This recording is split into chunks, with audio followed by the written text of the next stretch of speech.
24 hours in hell for $50,000. The deadliest job in America. 300 dead per 100,000 per year.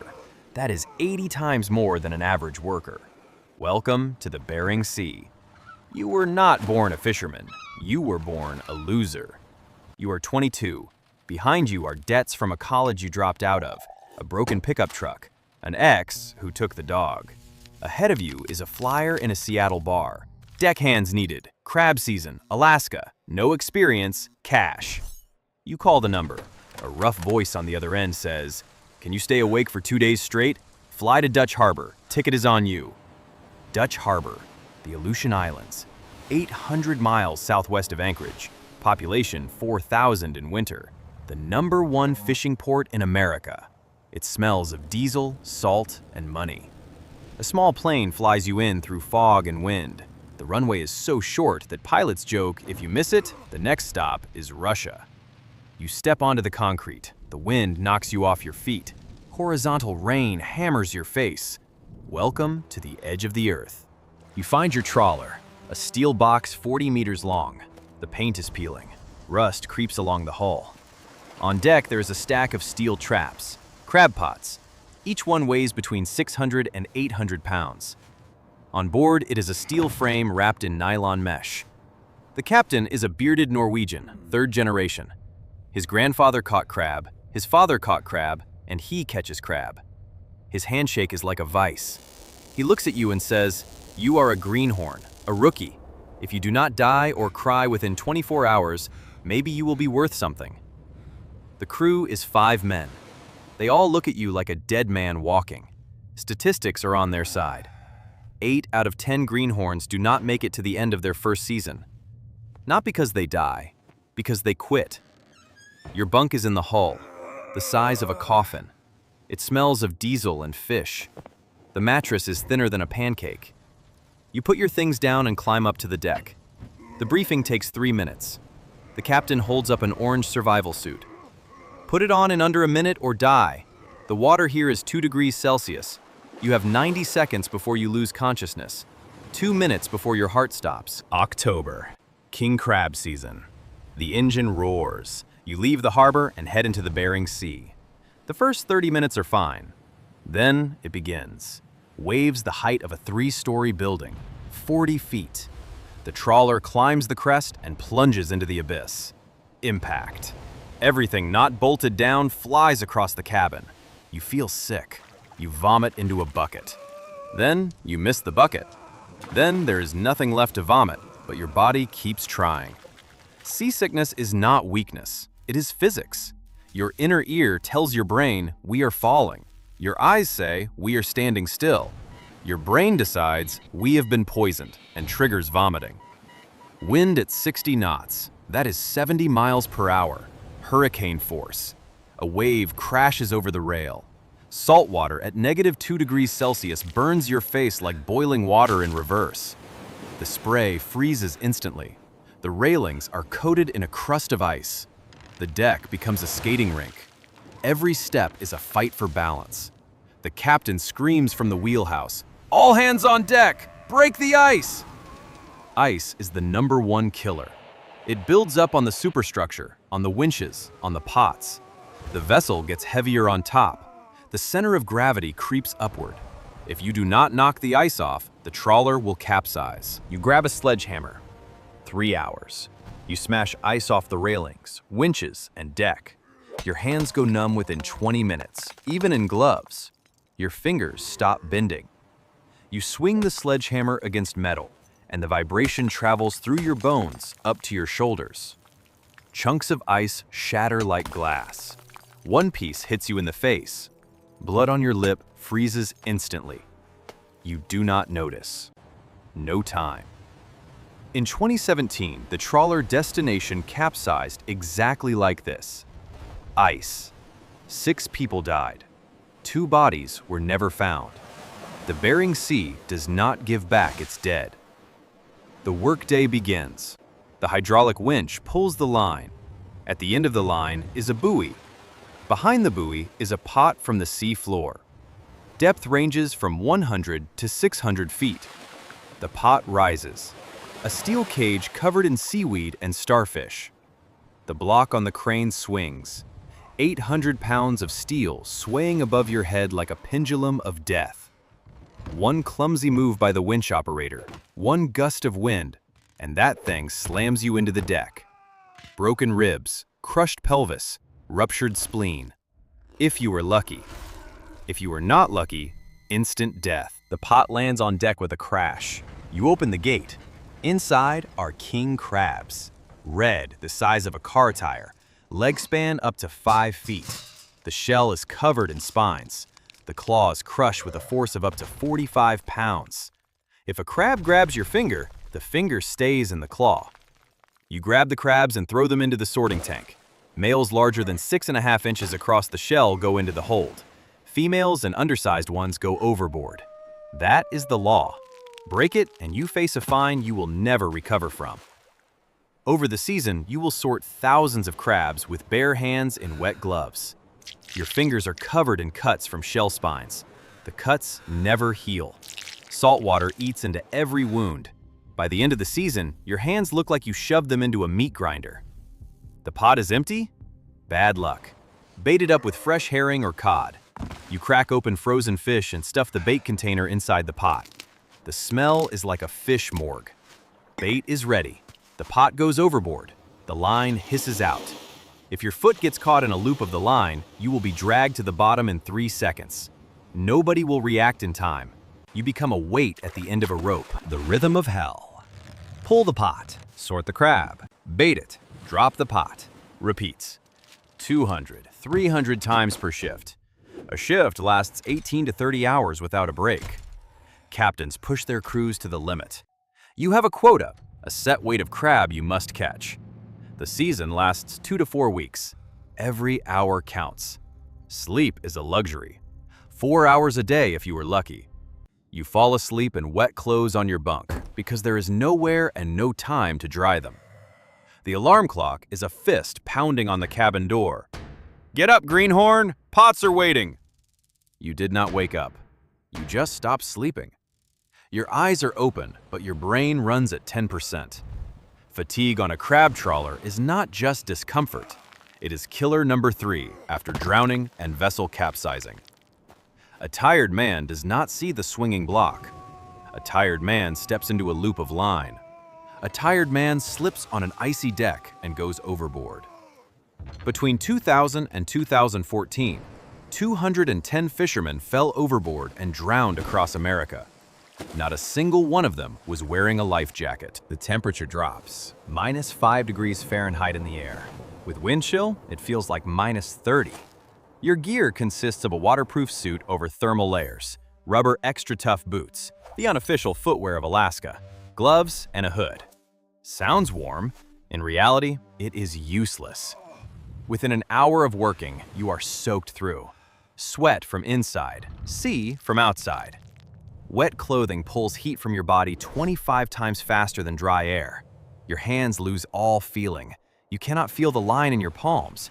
You work on autopilot, like a robot made of meat. Frostbite creeps in unnoticed. First, your fingers turn white. Then they harden. Then you stop feeling them altogether. If you do not warm them up, the tissue dies. Gangrene, amputation. Veteran crab fishermen are recognized by their hands. Shortened fingers, scars, deformed joints. These are the marks of the trade. Every scar is a story you do not want to tell. Food on board is the only joy. The cook makes steaks, pasta, soup. Calories are fuel. You burn up to 5,000 calories per shift. You eat like a bear before hibernation and still lose weight. Night. Darkness falls at 4 in the afternoon and lasts until 10 in the morning. 18 hours of blackness. You work under the glare of deck floodlights. They blind your eyes, but beyond 30 feet there is a wall of nothing.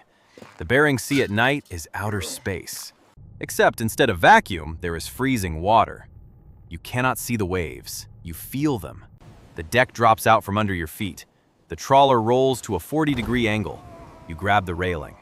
If you miss, you go overboard. In the dark. In water at 28 degrees Fahrenheit. The crew has less than 2 minutes to pull you out. Within 1 minute, cold shock sets in. you gasp involuntarily. If your head is underwater, you inhale water. Within 2 minutes, your muscles stop responding. You cannot swim. Within 15 minutes, you lose consciousness. Within 30 minutes, you die. A survival suit buys you extra time, if you manage to put it on, if it was nearby, if the zipper did not jam. Every if is someone's life. The Coast Guard is stationed on St. Paul Island. Helicopters are on standby, but the fishing grounds are dozens of miles away. In a storm, the helicopter may not be able to take off. Third day of fishing. You have stopped counting pots. Your body works separately from your mind. Your hands know the motions. Catch the line, hook the block, guide the pot, open it, sort, bait, drop. Next. Your brain switches off and on in bursts. You hallucinate from sleep deprivation. The crab in the pot looks like a spider. The railing looks like a snake. The captain's voice sounds like your father's. This is normal. Everyone goes through it. Emergency. A line snaps under tension. A steel cable the thickness of a finger, when it breaks, becomes a whip. The speed is like a bullet. If it hits your leg, it shatters the bone. If it hits your head, it takes off your jaw. One of the crew gets hit in the arm by the line. You hear a crack. The wrist is broken. There is no doctor on the trawler. There is a first aid kit and a first mate who knows how to set a splint. Painkillers are ibuprofen and gritted teeth. Port is 3 days away. A medevac helicopter is called only if there is a threat to life. A broken wrist is not a threat. Work with one hand or lie in your bunk without pay. He chooses to work, one-handed, teeth clenched. A storm. A real one. Not the light breeze you have already gotten used to. The barometer drops. The captain stares at the radar screen and says nothing. That is a bad sign. When the captain is silent, it means he is calculating whether you will survive. Waves at 50 feet. A 5-story building of water crashes onto the deck. The trawler groans. The steel hull creaks as if alive. The pots on deck, each weighing 800 pounds, start to shift. If the stack of pots slides, it will crush everything in its path. People, equipment, railings. The entire crew goes out to secure the pots in the storm. This is insanity, but if you do not tie them down, the vessel will lose stability and roll over. You strap yourself to a safety line and crawl across the deck. A wave buries you completely. Freezing water pours into every gap of your suit. You do not breathe for 3 seconds. Then you spit out water and crawl on. Securing chains, tightening shackles, checking lashings. Every knot is done by feel because your fingers sense nothing. 2 hours of battle. All pots are secured. You stumble into the wheelhouse, soaked, shaking, alive. The wheelhouse is the only warm place. The captain steers the vessel from a chair that remembers 3 generations of his family. In front of him are 5 screens. Radar, sonar, chart plotter, deck camera, weather forecast. He sleeps 2 hours at a time, eats at the helm, and makes decisions on which 5 lives and $1 million worth of equipment depend. If the captain finds crab, the crew earns money. If not, they burn fuel and time for nothing. Crab hides on the bottom. You cannot see it. The captain reads the seafloor through the sonar, tracking water temperature, depth, terrain. King crab likes a rocky bottom at depths between 100 and 600 feet, temperature around 36 degrees Fahrenheit. If the bottom is sandy, there is no crab. If the temperature has risen, the crab has moved deeper. This is not fishing. This is hunting blind. Captains do not share coordinates. Each one guards his spots like a military secret. Giving another captain your hotspots is like handing him your wallet. On the radio, they lie to each other. "Nothing here," says a captain standing over a hold packed with crab. "Money. Why are you here?" "For money." A deckhand earns a percentage of the catch, not a salary, a percentage. A good season means $30,000 to $50,000 for 5 to 6 weeks. A great season means up to $100,000. A bad season means almost nothing. You are risking your life for a lottery ticket. A greenhorn, a rookie, gets a fixed rate, usually the smallest cut on board. You are paid for surviving and not getting in the way. A captain can earn up to $170,000 a year, but he is also responsible for everything: the vessel, the quota, the crew, the fuel, the repairs. One broken engine and the season is over. King crab sells for $15 to $25 per pound in restaurants. Your share of that is pennies. The real money goes to quota holders and processors. You are the workhorse at the bottom of the food chain. Every pound of crab that lands on a millionaire's plate in New York is paid for with your blood, your sleeplessness, and your frost-bitten fingers. He eats it with lemon and butter. You eat canned soup in a hull that smells of diesel. The fishing continues. Pots come up one after another, a conveyor belt of pain. The hold slowly fills with live crab. Water in the tank circulates to keep the crab alive until port. Dead crab is a loss. Fish and game inspectors will check every specimen. You look down into the hold through the hatch. A mass of red shells and claws moves below. Thousands of crabs stacked on top of each other. The king crab, Paralithodes kamchaticus, lives on the floor of the Bering Sea for up to 20 years. It molts, shedding its shell to grow. During the molt, it is defenseless, soft as jelly. Other crabs will devour it. Nature is as cruel as your job. You pull a massive male from the pot. His claws are open. The span is as wide as your arms. He stares at you with bead-like eyes. You stare back at him. There is no hatred between you, only business. You toss him into the hold. He is worth $20. Your share is less than $1. But there are thousands like him, and every dollar adds up to a sum that lets you survive until next season. If you make it. Mid-season. Your body is a ruin. Your back will not straighten. Your knees crunch with every step. Your hands are swollen and covered in sores that will not heal from salt water and crab spines. Your shoulders burn from endless heavy lifting. You have lost 10 pounds in 10 days, even though you eat like a horse. The skin on your face is wind-burned raw. Your lips are cracked and bleeding. Your beard is crusted with salt. You smell of fish, diesel, and desperation. A shower comes once a week if you find 5 minutes in hot water. There is no time to brush your teeth. You have forgotten what day it is. Every day is the same. Darkness, waves, pots, crabs, sleep, darkness. But you do not complain. Nobody on board complains. Complaining is weakness. Weakness is shame. Shame is a ticket home with no money. Veteran deckhands show their scars like medals. This one is from a pot that pinned me against the bulwark. 2 ribs. This one is from a line that whipped across my thigh, down to the bone. And this finger is simply gone. Did a crab bite it off? No. The winch ate it. 1 second and the pinky was gone. You listen and say nothing. Your scars are still ahead. The radio crackles. The Coast Guard issues a storm warning. Wind building to 70 knots. The captain makes his call and decides to keep fishing. The quota will not wait. The competition never sleeps. Before 2005, it was a derby. 250 boats rushed the grounds at the same time. The season lasted 4 days. 4 days of hell into which a whole year's pay was crammed. People did not sleep at all. Boats went out in any weather. Every year, someone did not come back. Then they introduced the quota system. Each vessel got its own share. The season stretched to weeks. The fleet shrank from over 250 boats down to about 65. It became safer, but safer on the Bering Sea is a relative concept. It is like saying Russian roulette with 1 bullet is safer than with 3. You are still spinning the cylinder. In 2015, for the first time in Alaska's history, not a single fisherman died in an entire year. They celebrated it like a holiday. 1 year without deaths.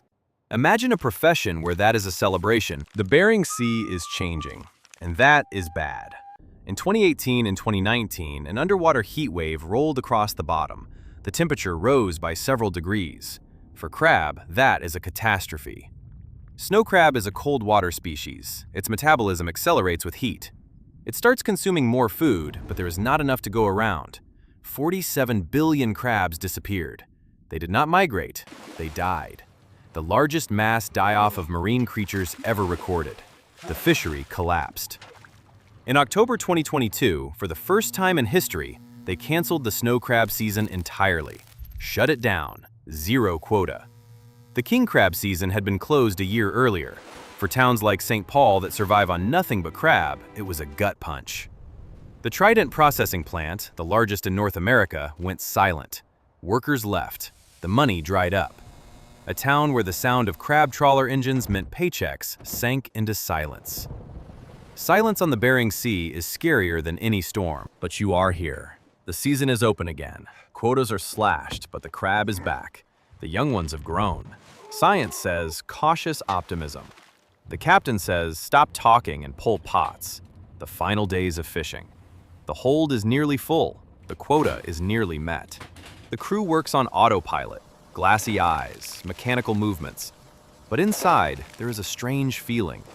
It is not joy, it is pride. You did not break. You did not cry. You did not call for a helicopter. You are a greenhorn who survived. The captain sees it. He no longer looks at you like a dead man. He looks at you like a fisherman. The difference is in the eyes. The last pot is pulled. The last crab is in the hold. The captain turns the vessel toward Dutch Harbor. The trip back takes a day. For the first time in 2 weeks, you can sleep more than 4 hours. You lie down on your coffin-sized bunk, wet, battered, happy. You close your eyes and instantly plunge into a black abyss of sleep. Your body finally gets permission to shut down. Dutch Harbor. Port. You stand on deck and look at the shore. Treeless green hills, brown with autumn. Eagles perch on every pole like pigeons in a city. A Russian Orthodox church, a relic from the days when this was Russian Alaska. Cranes unload the hold. Thousands of pounds of live crab head to the plant. There they will be boiled, frozen, and shipped in containers across the world. Tokyo, New York, London. You receive an envelope. Inside is a check. Your share. The numbers swim before your eyes. $30,000. For 5 weeks. For a guy with no degree from Seattle, that is a fortune. You walk into the Norwegian Rat Saloon. Yes, that is really what it is called. Every fisherman drinks here after the season. A beer costs as much as wine in New York. You do not care. You are alive. Money in your pocket. Your fingers still move. All 10 of them. You are a lucky one. Next to you sits an old man. 50 years on the fishing grounds. 3 fingers on his left hand. A scar running across his entire cheek. He raises his glass. To those who did not come back. You drink in silence. Now you know what that means. Facts you now know from the inside. The fatality rate for crab fishermen is 300 per 100,000. That is higher than pilots, loggers, and police officers combined. 80% of deaths are from drowning and hypothermia. The average season lasts 2 to 4 weeks. Average deckhand earnings range from $15,000 to $50,000 per season. A trawler carries between 150 and 300 pots. Each pot weighs between 600 and 800 pounds of steel. Waves on the Bering Sea reach 40 to 50 feet. Water temperature hovers around 28 degrees Fahrenheit. Survival time without a suit is less than 15 minutes. The Bering Sea covers nearly 800,000 square miles. Depth reaches over 13,000 feet.